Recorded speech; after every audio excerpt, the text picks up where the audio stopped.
Hello everyone. आज मैं आप लोगों को जहाँ से मैंने पहले छोड़ा था उससे आगे पढ़ाऊँगी। तो हम लोगों ने यहाँ तक ये रिएक्शन देख ली थी, कैसे एक CO2 डार्क रिएक्शन में कन्वर्ट हो जाता है ग्लूकोज में या स्टार्च में, और कैसे वाटर टूट के और H2O में और ऑक्सीजन में कन्वर्ट हो जाता है। तो आज मैं ये पूरा मैकेनिज़्म पढ़ाऊँगी कि कैसे कैसे होता है। तो मैकेनिज़्म ऑफ फोटोसिंथेसिस, इसमें सबसे पहले पढ़ेंगे हम लाइट रिएक्शन में। लाइट रिएक्शन में दो चीज़ें होती हैं। क्या क्या होती हैं? Activation of chlorophyll. सबसे पहले क्या होता है? एक्टिवेशन, क्लोरोफिल का एक्टिवेट होना होता है। दूसरा क्या होता है इसमें? फोटोलाइसिस ऑफ वाटर, वाटर का टूटना होता है। फोटोलाइसिस ऑफ वाटर, वाटर का टूटना, ब्रेक डाउन होना। ठीक है। एक्टिवेशन ऑफ क्लोरोफिल में क्या होता है?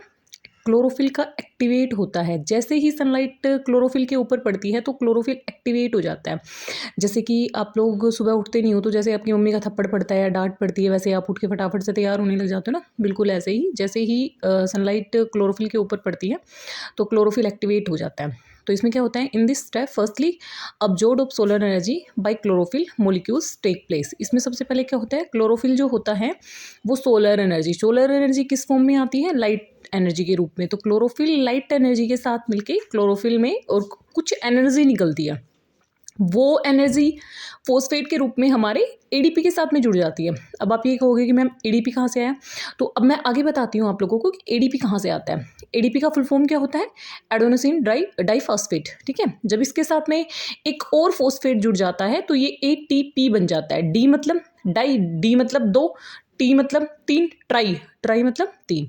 तो एडेनोसिन डाइफॉस्फेट किस में कन्वर्ट हो जाता है? एडेनोसिन ट्राइफॉस्फेट के अंदर। ठीक है।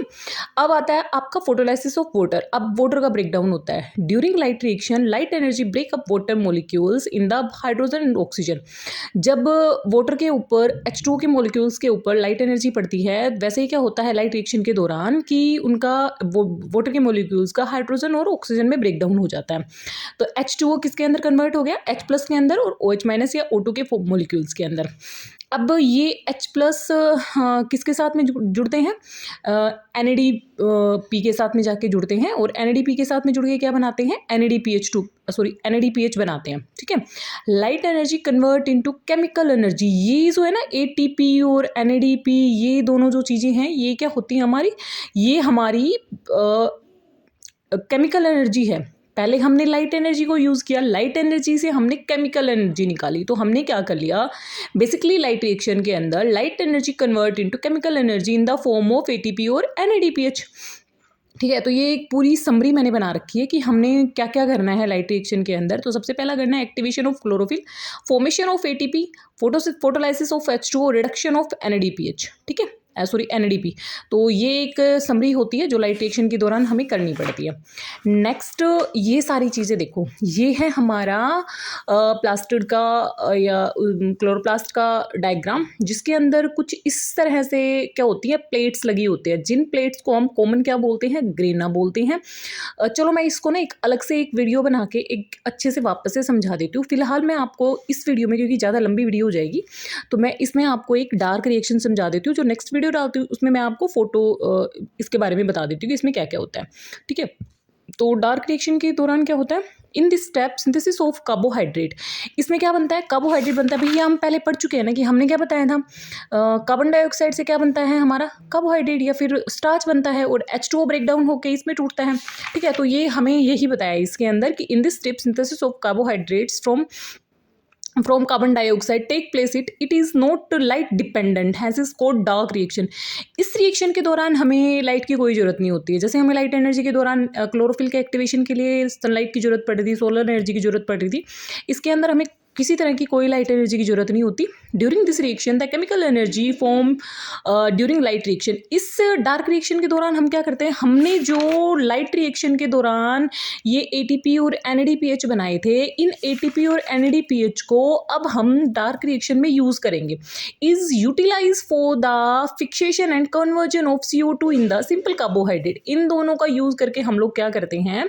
कार्बन डाइऑक्साइड को सिंपल कार्बोहाइड्रेट के अंदर कन्वर्ट करते हैं, दैट इज ग्लूकोज। और कार्बोहाइड्रेट क्या होता है हमारा? एक तरह से ग्लूकोज होता है। ठीक है। तो इसके अंदर क्या किया हमने? 6 CO2 थे, 12 NADPH2 थे, 18 एटीपी थे, सबने मिलके क्या बना दिया, ग्लूकोज बना दिया या कार्बोहाइड्रेट बना दिया। और फिर हमने क्या निकाल दिया, 12 एनएडीपी निकाल दिया, 18 एडीपी। अब आप लोगों को समझ में आया कि वो जो एनएडीपी, वो जो एडीपी आ रहे थे वो कहाँ से आए, वो यहीं से आए हैं, डार्क रिएक्शन से एनएडीपी एडीपी, फिर वापस से लाइट रिएक्शन में जाते हैं, लाइट रिएक्शन में फिर वो एनएडीपीएच एनएडीपी एटीपी बनते हैं, फिर वापस से उनका ब्रेकडाउन होता है, फिर उनका यूटिलाइजेशन होता है, फिर डार्क रिएक्शन में आता है। तो वापस से ये साइकिल ना ऐसे चलता रहता है, डे नाइट ऐसे ये साइकिल चलता रहता है। ठीक है, अब इसके बाद है फैक्टर्स अफेक्टिंग फोटोसिंथेसिस। कौन कौन से फैक्टर्स ऐसे होते हैं जो फोटोसिंथेसिस को इफेक्ट करते हैं।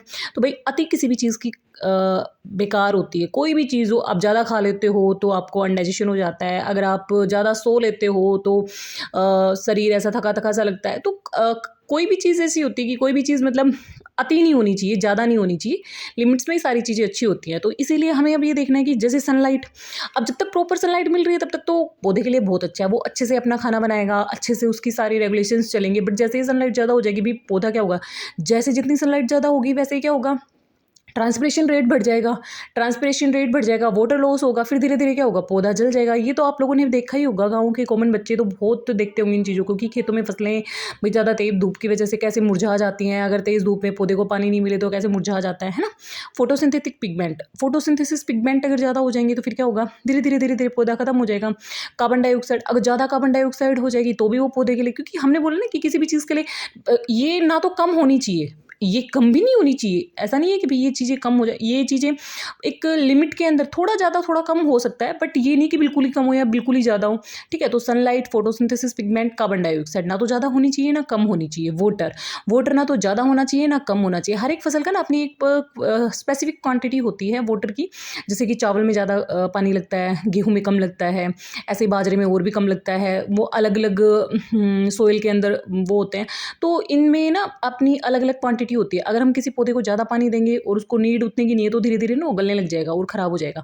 ठीक है, कोई कोई पौधा ऐसा होता है जिसको बहुत ज़्यादा पानी की ज़रूरत होती है, अगर हम उसमें कम देंगे तो भी वो टाइम के साथ में क्या हो जाएगा, खत्म हो जाएगा। भी उसकी बेसिक नीड्स हैं वो पूरी हो ही नहीं पा रही हैं।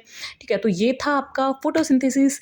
अब इसमें आपको जहाँ भी कोई भी चीज़ नहीं समझ में आती है, आप प्लीज़ कमेंट करके मुझे बताइए। आप अपने साथ वालों के साथ में, दोस्तों के साथ में मेरे चैनल को शेयर कीजिए, सब्सक्राइब कीजिए। Thank you so much.